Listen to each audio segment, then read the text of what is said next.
Assalamualaikum warahmatullahi wabarakatuh. Selamat datang di video ke-11 dari 30 tokoh jahiliyah yang mungkin Anda tidak tahu. Nomor 15 tidak akan membuat Anda tercengang, apalagi terguncang. Tu'aimah bin Adi. Ini adalah tokoh ke-11 kita.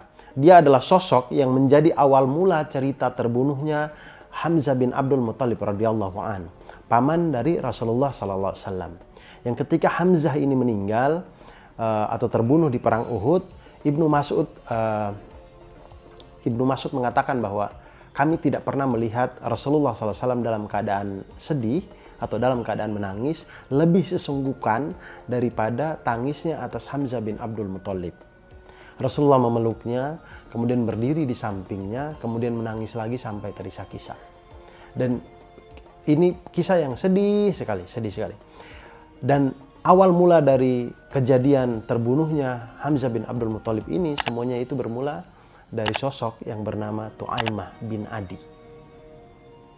Tu'aimah bin Adi ini adalah pemuka dari Bani Naufal bin Abdi Manaf.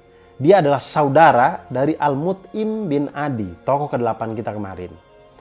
Nah, Tu'aimah bin Adi ini tergabung juga menjadi salah satu dari 11 algojo yang bersiap di luar rumah Rasulullah SAW untuk membunuh Rasulullah SAW sesaat sebelum hijrah. Dan Tu'aimah bin Adi ini juga ikut perang Badar. Dia bersama dengan pasukannya ikut perang Badar, tapi di perang Badar perannya tidak terlalu berarti karena kebanyakan ngebuff sama kelomang. Bercanda ya. Jadi di perang Badar perannya tidak terlalu berarti karena di buku Sirah Syekh Safiur Rahman Al-Mubarakfur ini tidak terlalu banyak bercerita tentang kiprahnya di perang Badar. Tapi dia terbunuh di perang Badar, ada yang mengatakan oleh Ali bin Abi Thalib radhiyallahu an, tapi ada juga yang mengatakan dia terbunuh oleh Hamzah bin Abdul Muttalib radhiyallahu an. Ada lagi orang yang namanya Jubair bin Mut'im. Dia ini adalah anak dari Al-Mut'im bin Adi dan juga ponakannya dari Tu'aimah bin Adi. Nah, Jubair bin Mut'im ini itu menaruh dendam kepada Hamzah bin Abdul Muttalib radhiyallahu an setelah kematian dari pamannya Tu'aimah bin Adi.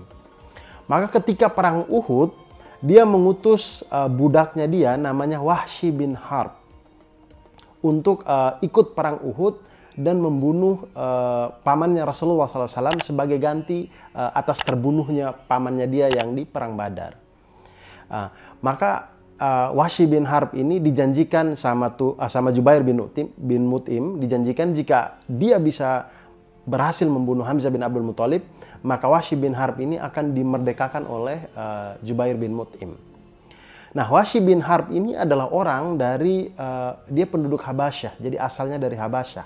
Habasyah ini adalah kawasan di Afrika, meliputi Sudan, Ethiopia, dan sekitarnya gitu. Nah, layaknya orang-orang yang ada di Habasyah itu, Wahsy bin Harb ini orang yang jago lempar lembing. Jadi itu memang kemampuannya orang-orang Habasyah rata-rata memang jago main tombak kecil ini gitu. Bukan lembing yang panjang juga sih, tombak kecil gitu. Lempar tombak kecil dia jago, jarang meleset. Dia tuh dengan tombak kecil ini sama seperti David Beckham eksekusi bola mati. Gol aja gitu pokoknya. Pokoknya siap selebrasi aja gitu. Maka ketika perang Uhud berlangsung, Wahsy bin Harb ini mulai mencari-cari, mengendap-endap mencari-cari di manakah Hamzah bin Abdul Muttalib radhiyallahu an. Lalu dia mengintai. Nah, ketika dia melihat Hamzah bin Abdul Muttalib radhiyallahu an ini, Wahsy bin Harb ini jiper juga gitu. But hatinya tuh takut juga karena si Hamzah bin Abdul Muttalib ini siapapun yang datang menghadang itu pasti kena hajar dari dia begitu. Kena hajar. Entah mati, entah terluka, entah apa, tidak ada yang bisa melawan. Akhirnya Wahsy bin Harb ini cuma bisa sambil jaga jarak aman, dia sambil sembunyi-sembunyi, entah di batu, entah di pohon, begitu. Pokoknya dia sembunyi-sembunyi sambil menjaga jarak pandang dengan Hamzah bin Abdul Muttalib radhiyallahu an. Lalu ketika Wahsy bin Harb sedang mengawasi Hamzah bin Abdul Muttalib ini, muncullah ada lagi orang namanya Sibak bin Abdul Uzza. Sibak bin Abdul Uzza ini datang langsung menyerang, dia dari pasukan musyrikin, dia langsung datang menyerang Hamzah bin Abdul Muttalib. Tapi sayangnya Sibak bin Abdul Uzza ini kepalanya langsung terbelah. kena sabetan dari sabetan pedang dari Hamzah bin Abdul Muthalib radhiyallahu an. Tapi justru karena Siba inilah waktu Hamzah itu fokus dengan Siba bin Abdul Uzza, sehingga Wahsy bin Harb ini punya kesempatan pada waktu itu. Akhirnya dia lemparlah tombaknya dia ini, kemudian tombaknya dia itu tepat mengenai perut bagian bawah dari Hamzah bin Abdul Muthalib radhiyallahu an. Tombaknya itu kena di bagian perut bagian bawah, kemudian tembus sampai ke belakang. Hamzah bin Abdul Muthalib radhiyallahu an masih berusaha untuk mengejar Wahsy bin Harb, tapi kekuatannya sudah tidak kuat, kemudian dia limbung dan dia jatuh ke tanah. Nah, Wahsy bin Harb itu tidak berani dekat dulu, dia tunggu sampai ketika dia tahu bahwa paman dari Rasulullah SAW ini sudah meninggal. Dia datang, kemudian dia cabut tongkatnya, kemudian dia pulang kembali ke tenda. Ini dilakukan oleh Wahsy bin Harb karena dia tidak punya kepentingan lain di perang Uhud, tidak ada lagi. Pokoknya dia datang, dia hanya bertujuan untuk membunuh Hamzah bin Abdul Muthalib radhiyallahu an agar dia bisa dibebaskan oleh Jubair bin Mut'im. Maka ketika dia pulang ke Mekah, setiba di Mekah, dia kemudian dibebaskan atau dimerdekakan oleh Jubair bin Mut'im.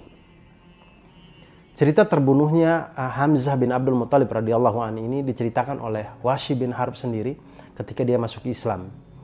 Nah, untuk bagian cerita ini kita ceritakan nanti karena perjalanan Wahsy bin Harb ini akan ada sangkut pautnya dengan tokoh yang lainnya. Dan demikianlah rangkaian cerita dari tokoh ke-11 kita, Tu'aimah bin Adi. Semoga bisa diambil hikmahnya teman-teman semuanya. Sampai jumpa besok dan selamat berbuka puasa. Wassalamualaikum warahmatullahi wabarakatuh.